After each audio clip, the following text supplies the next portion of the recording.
मेरा नाम प्रशांत है। यहाँ मैं गाजीपुर आया हुआ था। कुछ समय से मेरी तबीयत काफ़ी ख़राब थी। मैं जब गाजीपुर आया था मैंने दूध वगैरह पी लिया था। दूध क्या है ना, कफ बढ़ा देता है। कफ बढ़ गया मेरा, तो कफ अब हमको अस्थमा बचपन ही से है, तो कफ जब बढ़ गया तो वो काफ़ी शरीर में दिक्कत हो रहा था। मैं यहाँ से थोड़ा दूर में चलता था तो भी सांस फूलने लग जाती थी मेरी। और हुआ क्या, मैं बचपन ही से नेब्यूलाइजर लेते हुए आया हूँ। नेब्यूलाइजर क्या होता है, जिनको अस्थमा होगा उन्हें कभी ना कभी वो एक्सपीरियंस किए होंगे कि डॉक्टर हमें एक नेब्यूलाइजर देता है जिसे हम नाक पे लगाते हैं, या इनहेलर कह लीजिए।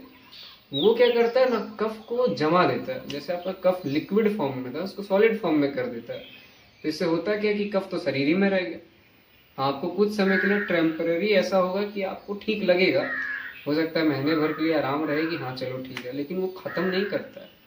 वो कफ तो अब अंदर ही जम गया, वो जमा रहेगा, वो कैद हो गया। लेकिन अब होता क्या है कि कफ तो जम गया, लेकिन कभी ऐसा हो सकता है कि आप ठंडा खा ले, मीठा खा ले, खट्टा खा ले, तो कफ दोबारा बाहर आ जाए। दोबारा आपकी सांसें फूलने लगी, जैसे मेरी फूलती थी, दोबारा आपकी सांसें फूलने लगे, आपको दिक्कत होने लगे चलने वलने में, शरीर एकदम कमजोर मरियल सा पड़ जाए। लेकिन यहाँ क्या हुआ, गाजीपुर में आया हुआ था सुनहरिया में महाराज जी के यहाँ, तो उन्होंने मुझे ये दवाई दी। ये दवाई क्या करती है, वो इन दोनों में मैं आपको फ़र्क बता देता हूँ।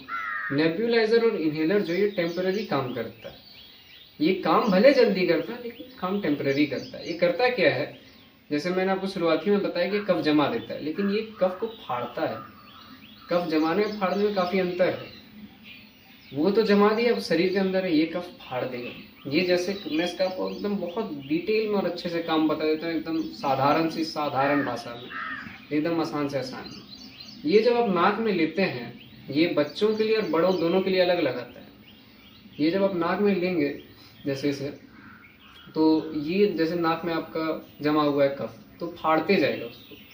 जैसे जैसे ये आपके छाती तक पहुंचेगा, लंग्स तक आएगा, ये पूरा फाड़ देगा कफ, जो भी आपके गले वले में जमा हुआ है, नाक में जमा हुआ है, क्योंकि यहीं से यहाँ तक जमता है कफ। ये कफ पूरा फाड़ दिया। अब कफ क्या लिक्विड फॉर्म में है, मतलब कफ तो अब फट गया, लेकिन आपको 2-4 बार छींके आएंगी, लेकिन ये जरूरी नहीं है कि कफ उससे आपका निकल जाएगा, अंदर जाएगा। ये कफ फाड़ गया, अब आपको योग करना पड़ेगा। दिन में आपको 5-10-20 मिनट निकाल लें, अगर आप योग कर ले तो ये बहुत जल्दी आपका 5 से 6 दिन में खत्म कर दे। एक एक दिन में भी खत्म कर सकते हैं अगर आप अच्छे से मेहनत करें। योग क्या है, मैं आपको पहले योग बताऊंगा, फिर आपको दोनों का कॉम्बिनेशन समझा देता हूँ।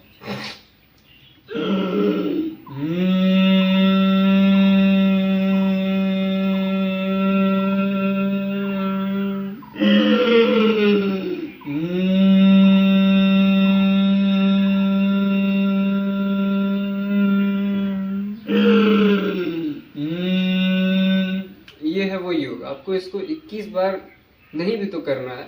हो सकता है ये करते समय आपको काफी ज्यादा खांसी आई, ये एक प्राणायाम है। और ये खांसी आना कोई खराब बात नहीं, बहुत अच्छी बात है। आपको जितने खांसी है उतना अच्छा है, कफ निकलेगा। नाक में हो सकता है कफ हो, वो निकलेगा। ये आप जैसे पहले लेंगे कफ फट गया, ये करेंगे कफ निकल गया। पहले अगर इतना कफ था, कफ निकलते जा रहा है, लेवल कम होते जा रहा है। जैसे वो लेवल कम हुआ, खत्म हुआ, आपका जो निमोनिया है, अस्थमा है, जो आपको कफ जम रहा है, वो खत्म ही हो जाएगा।